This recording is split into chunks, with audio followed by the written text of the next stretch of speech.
Welcome to Football is Life. Today we're here to talk about a professional football player in the National Football League who left his sports career and enlisted into the United States Army in May of 2002 in the aftermath of the September 11 attacks. His service in Iraq and Afghanistan and subsequent death were the subject of national attention when he was killed in action as a result of friendly fire. Today we're here to talk about Patrick Daniel Tillman Jr. Let's get it.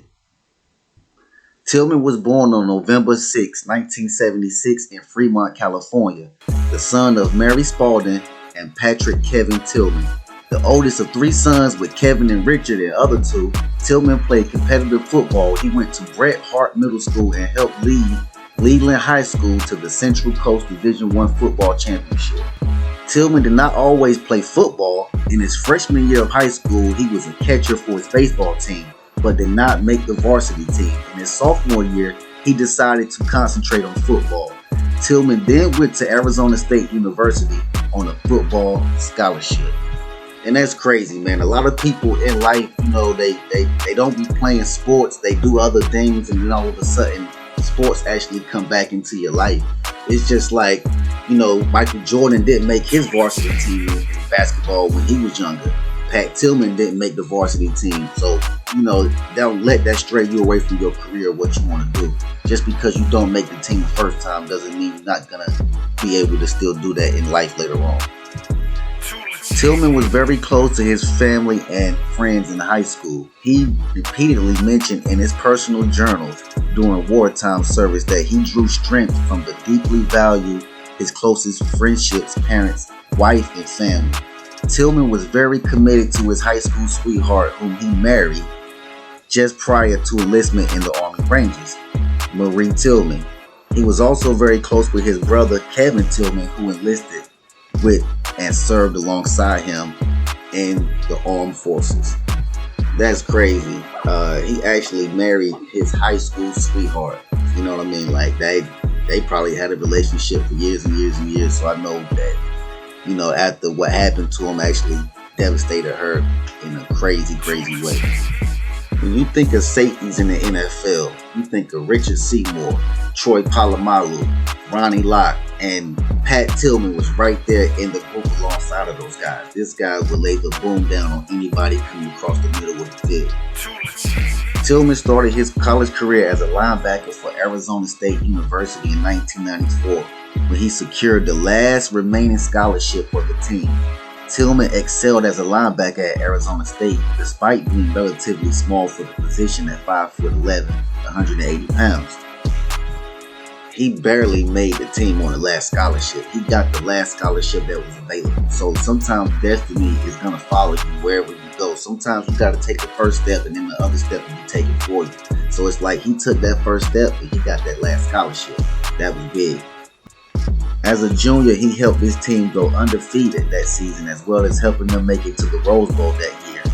In 1997, he was voted the Pac-10 Defensive Player of the Year in the same year. Tillman was also named Arizona State's MVP. This is a defensive player. He's not on offense. He's putting up miraculous numbers like that. And you got the last scholarship. That's crazy, man. That's got to do something for your ego. You know what I mean? You probably got there like with low self-esteem. Like, damn, I got the last scholarship. They really didn't want me. But now when you get on the field and your numbers are speaking volumes, that's got to make your confidence go through the roof. Academically, Tillman majored in marketing and graduated in 3.5 years with a 3.85 GPA. He also earned many academic awards, including the Clyde B. Smith Academic Award in 1996 and 1997, the Sporting News Honda Scholarship Athlete of the Year in 1997, and the 1998 Sun Angel Student Athlete of the Year. He was inducted into the College Football Hall of Fame in 2010. That was crazy.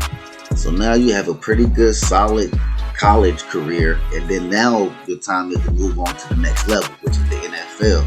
And in 1998, the National Football League draft, Tillman was selected with the 226th pick by the Arizona Cardinals, and he normally plays linebacker. He then moved over to play the safety position for his rookie season. And in that position in the NFL, he started 10 of the 16 games in his rookie season. That's crazy. At one point in his NFL career, Pat Tillman turned down a 5-year, $9 million contract offer for the St. Louis Rams out of loyalty to the Cardinals. Look, this guy was putting up numbers, bruh. He turned down $9 million. And like in today's, that's probably about $18 million. Something like that right there. It's probably double than it was back then. But he turned down that money, man, because he was loyal to the St. Louis Cardinals. You know what I'm saying? You got to be loyal to something, because if you don't stand for something, you'll fall for anything. So I guess he just was standing. In year 2000, Pat Tillman finished the season with 155 tackles, 120 solo, 1.5 sacks, 2 forced fumbles, 2 fumble recoveries, 9 pass deflections, and 1 interception for 30 yards. This dude was putting up numbers, bro. He probably could have got more than that $9 million, but he was just like, he loved playing for the Cardinals. So he's having a pretty solid career, you know what I'm saying? Being that he was drafted 226, he already got offered $9 million by the Cardinals. He turned that from the Rams. He turned that down. So now he's just still going through the motions. And in 2002, 8 months after the September 11 attacks, and after completing the 15 remaining games of the 2001 season, which followed the attacks, Tillman turned down a contract offer of $3.6 million over the next 3 years from the Cardinals to enlist in the Army. So he turned down $9 million from the Rams. He turned down almost $4 million from the Cardinals just to go and listen to the Army. But he felt like his services to the United States and to his country was more important than getting any money. So what would you do in that situation? Would you turn the money down? Would you go enlisting in the Army, to fight for your country? You know what I'm saying? I don't know. It's a hard decision for me to answer. I can't answer that question. And I know a lot of people would just take the money. Give me the $9 million. Give me the $4 million. But this guy had a bigger calling on his life. And his calling was to go into the Army and serve for his country, which he actually did. And here we are today. Pat Tillman and his brother Kevin enlisted on May 31st, 2002. In September 2002, they both completed basic training together. The two brothers completed the Ranger Assessment and Selection Program in late 2002 and were assigned to the 2nd Ranger Platoon in Fort Lewis, Washington. So he didn't go into this alone. He actually left the NFL behind and was loyal to his country, and actually went and enlisted with his brother. So both of them were fighting for a higher cause. So his first deployment was to Iraq. He came back. Then the second deployment was to Afghanistan. So after his first deployment, I guess he'd seen how everything was and whatever the case may be, then he actually got deployed to Afghanistan. And we all know, we see a lot of things on TV and movies, like Afghanistan is probably a very dangerous country. So I don't know with him going over there if he was prepared for what was going to happen or he didn't know what was going to happen. But Afghanistan is just a place that I don't think I could actually go to.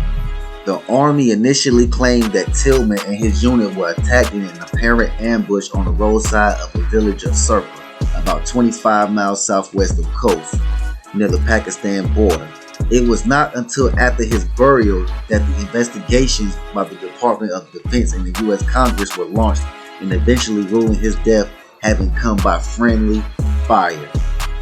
So they were saying that he was killed by an ambush, but actually it comes to when they actually had an investigation and his family got more in depth into his death, found out that his actually death came from the hands of his own people.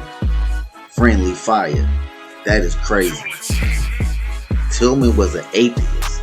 This is crazy because, he said he read a lot of books, the Bible and the Quran and all that.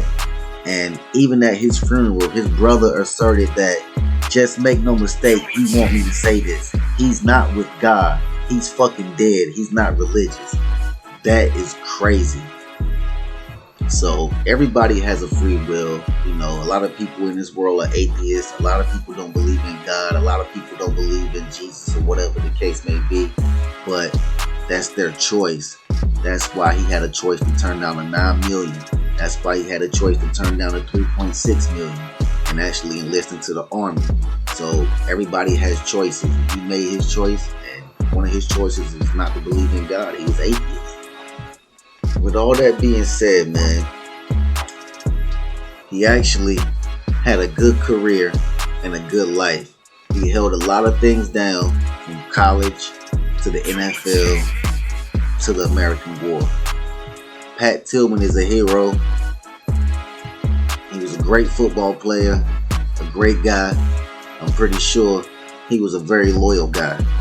His values and morals with his family and friends was always held to a high regard. He put those things first.